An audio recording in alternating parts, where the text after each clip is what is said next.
નમસ્કાર મિત્રો, MS voice Gujarati YouTube ચેનલમાં તમારું હાર્દિક સ્વાગત છે. આજે અમે તમારી સમક્ષ નવી સરકારી યોજના વિશેની માહિતી લઈને આવ્યા છીએ. યોજનાનું નામ છે મહિલા સમૃદ્ધિ યોજના. આ યોજનાનો લાભ લેવા માટે કયા ડોક્યુમેન્ટની જરૂર પડશે, ફોર્મ ક્યાંથી મળશે, ફોર્મ તમારે ઓનલાઈન ભરવાનું રહેશે કે ઓફલાઈન ભરવાનું રહેશે, આ યોજના અંતર્ગત તમને કેટલા ટકાની એટલે કે કેટલી સબસિડી મળવા પાત્ર થશે, આ બધી જ માહિતી તમને આપવામાં આવશે. તેના માટે તમે વિડીયોના અંત સુધી બન્યા રહેજો. આ યોજના શરૂ કરવાનો સરકારનો હેતુ શું હતો? તો ગુજરાત સફાઈ કામદાર વિકાસ નિગમ ગાંધીનગર દ્વારા મહિલા સમૃદ્ધિ MSY હેઠળ જુદા જુદા વ્યવસાય કે ધંધા સાથે જોડાયેલી મહિલાઓ જેવી કે મંડપ ડેકોરેશન, કોમ્પ્યુટર, ઇલેક્ટ્રિકની દુકાન, પશુપાલન, કિરાણાની દુકાન, વાંસકામ, સીવણકામ, embroidery, beauty parlour, mobile repairing જેવી વગેરે ધંધા સાથે જોડાયેલી મહિલાઓ માટે સફાઈ કામદાર આશ્રિત મહિલાઓને વ્યક્તિગત ₹1,00,000ની લોન 4% વ્યાજ દરે સરકાર દ્વારા આપવામાં આવે છે, જેથી મહિલાઓ આત્મનિર્ભર બની પોતાની જ રીતે પોતાનો વ્યવસાય શરૂ કરી શકે. આ યોજનાનો લાભ લેવા માટે તમારી પાસે કયા પાત્રતા ધરાવતા હોવા જરૂરી છે? તો સફાઈ કામદાર આશ્રિત મહિલા અરજદારની ઉંમર ઓછામાં ઓછી 18 વર્ષથી લઈને 50 વર્ષ સુધીની હોવી જરૂરી છે. આ યોજનાનો લાભ ફક્ત ગુજરાતની રહેવાસી બહેનોને જ મળશે. આ યોજનાનો લાભ લેવા માટે તમારી પાસે કયા જરૂરી ડોક્યુમેન્ટ હોવા જરૂરી છે? તો સૌ પ્રથમ અરજી કરનાર મહિલા પાસે આધાર કાર્ડ હોવું ફરજિયાત છે. પછી તમારી પાસે રેશન કાર્ડ હોવું જરૂરી છે. ચૂંટણી કાર્ડનું પ્રમાણપત્ર, અરજદારની કુલ વાર્ષિક આવકનો દાખલો, તલાટીશ્રી, મામલતદારશ્રી અથવા તાલુકા વિકાસ અધિકારી ગમે તેનો હોવો જરૂરી છે. સફાઈ કામદારનું આશ્રિત પ્રમાણપત્ર હોવું જરૂરી છે. રહેઠાણના પુરાવા તરીકે નીચેનામાંથી તમારે કોઈ પણ એક પુરાવો જોડવાનો રહેશે, જેમ કે વીજળી બિલ, લાયસન્સ, ભાડા કરાર, ચૂંટણી કાર્ડ, રેશન કાર્ડ પૈકી કોઈ પણ એક, BPL નું પ્રમાણપત્ર જો BPL લાભાર્થી હોય તો, બેંક પાસબુકની પ્રથમ પાનાની નકલ અથવા રદ કરેલો ચેક, તમે જે અરજદારના નામનું ફોર્મ ભરી રહ્યા છો તેના નામે જ બેંક એકાઉન્ટ હોવું જરૂરી છે. પતિના મરણનો દાખલો જો કોઈ વિધવા બહેન ફોર્મ ભરતા હોય તે અગાઉ આ યોજનાનો લાભ લીધેલ નથી તે અંગેનું તમારે બાંધેરી પત્રક ભરવાનું રહેશે.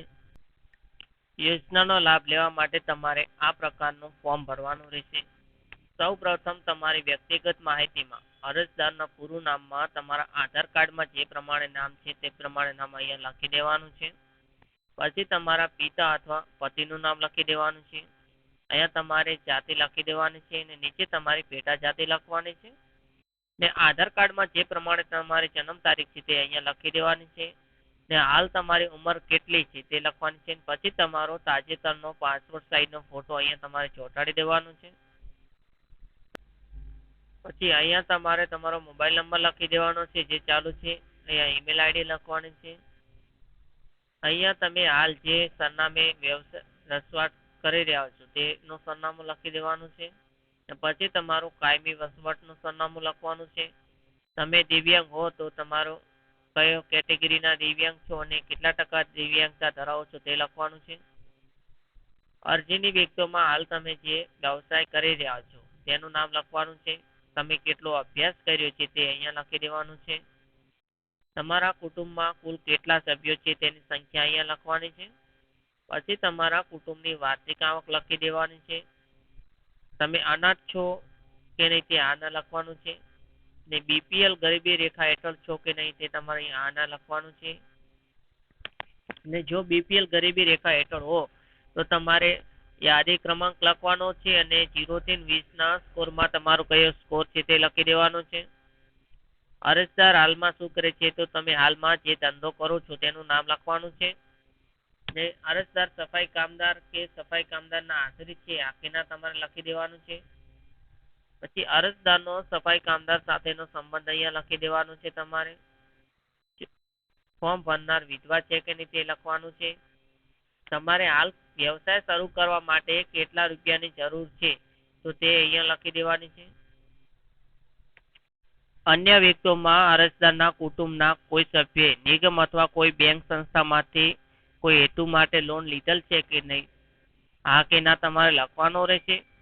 જો લીધેલ હોય તો તમારે અહીંયા બેંકનું નામ લખવાનું છે, ક્યારે લોન લીધી હતી તેની તારીખ લખવાની છે, લોનની રકમ લખવાની છે, ને હાલ કેટલી લોનની તમે ભરપાઈ કરી છે તે લખવાની છે, અને હજુ કેટલી લોન ભરવાની બાકી છે તે લખવાની છે.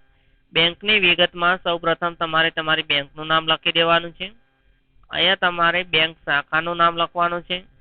અહીંયા તમારો બેંકનો IFSC કોડ જે પાસબુકમાં આપેલ હશે તે લખી દેવાનું છે, ને અહીંયા તમારો બેંકનો ખાતા નંબર કમ્પ્લીટ રીતે દેખાય તેમ લખી દેવાનો છે. પછી ડોક્યુમેન્ટમાં તમારે આટલા પુરાવા જોડીને અહીંયા તમારે સ્થળમાં તમારા ગામનું નામ લખી દેવાનું છે. અહીંયા તમારે સિગ્નેચર કરી દેવાની છે, ને અહીંયા તમારે તારીખ લખવાની રહેશે અરજી કર્યા તારીખ. આટલી વિગતો ભર્યા પછી તમારે જિલ્લા સમાજ કલ્યાણ ઓફિસમાં તમારે ફોર્મ બધા જ ડોક્યુમેન્ટ સાથે જમા કરાવવાનું રહેશે. જો વિડીયોમાં આપેલી માહિતી તમને ઉપયોગી થઈ હોય તો અમારી channel MS voice Gujarati YouTube ચેનલને જરૂર સબસ્ક્રાઇબ કરજો, અને આવનારા વિડીયો માટે ચેનલની બેલ આઇકોન ઓન કરી દેજો, જેથી કોઈ પણ વિડીયો અમારી ચેનલ પર અપલોડ થાય તો તમને સરળતાથી મળી શકે. આભાર.